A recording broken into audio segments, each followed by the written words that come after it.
నువ్వు అమ్మవారి గుళ్ళో అభిషేకం చేసి 5 ముత్తైదువులకి వాయనాలిచ్చి సాయంత్రం వరకు గుళ్ళోనే ఉండి దీపం వెలిగించి వస్తేనే కాని మన ఇంటి వారసుడు ఏ కష్టం లేకుండా పురుడు పోసుకుంటాడని స్వామీజీ చెప్పారు.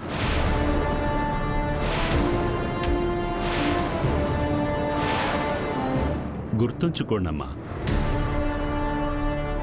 ఈ దోష నివారణ పూజ చేసేవాళ్లు భక్తి శ్రద్ధలతో కడుపులో ఉన్న బిడ్డను కాపాడుకోవాలనే ఆశతో మెండుగా ఉండాలి. ఒకవేళ ఈ దోష నివారణలో ఎలాంటి తప్పులు దొర్లినా, ఏదైనా అపశృతి జరిగినా, మనసులో నిజాలు దాచినా సరే అమ్మవారి ప్రకోపానికి గురవుతారు. భయంకరమైన శిక్షని అనుభవిస్తారు.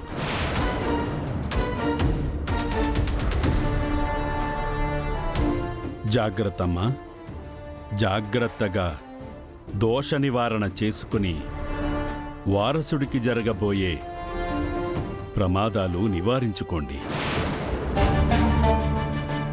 అమ్మా, నేను వెళ్ళొస్తాను. భక్తవత్సలం గారు, ఏవైనా సందేహాలు ఉంటే నా శిష్యుడికి ఫోన్ చేయండి. అలాగే స్వామి. శుభం భూయాత్.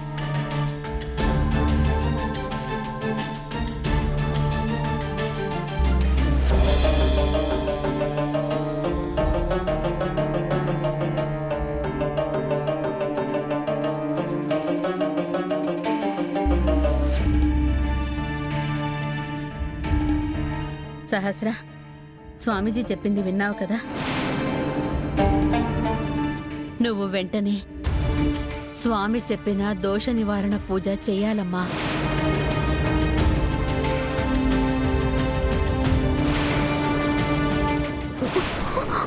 ఉసి, నువ్వు కడుపుతో లేకుండా పూజ చేస్తే అమ్మవారి కోపానికి గురవుతావే.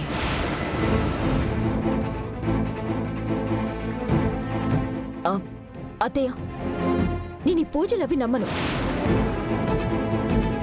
నా కడుపులో బిడ్డని క్షేమంగా ఎలా చూసుకోవాలో నాకు బాగా తెలుసు.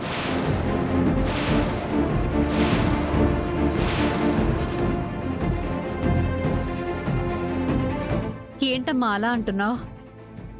అత్తయ్య, అసలే సమ్మర్ వచ్చేసింది.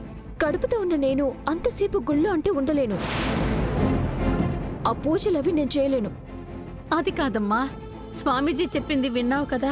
నీ కడుపులో బిడ్డకి స్వామివారు చాలా చెప్పారు. సహస్ర అంత కఠినమైన పూజ ఎలా చేస్తుంది? అది కాదు పద్మాక్షి. నాన్న, అది వద్దంటోంది కదా, ఎందుకు ఇబ్బంది పెట్టడం?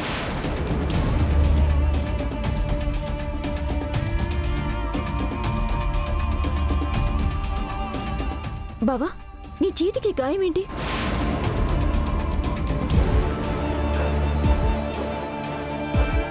రానికి ఫస్ట్ ఎయిడ్ చేస్తాను. పద బావా.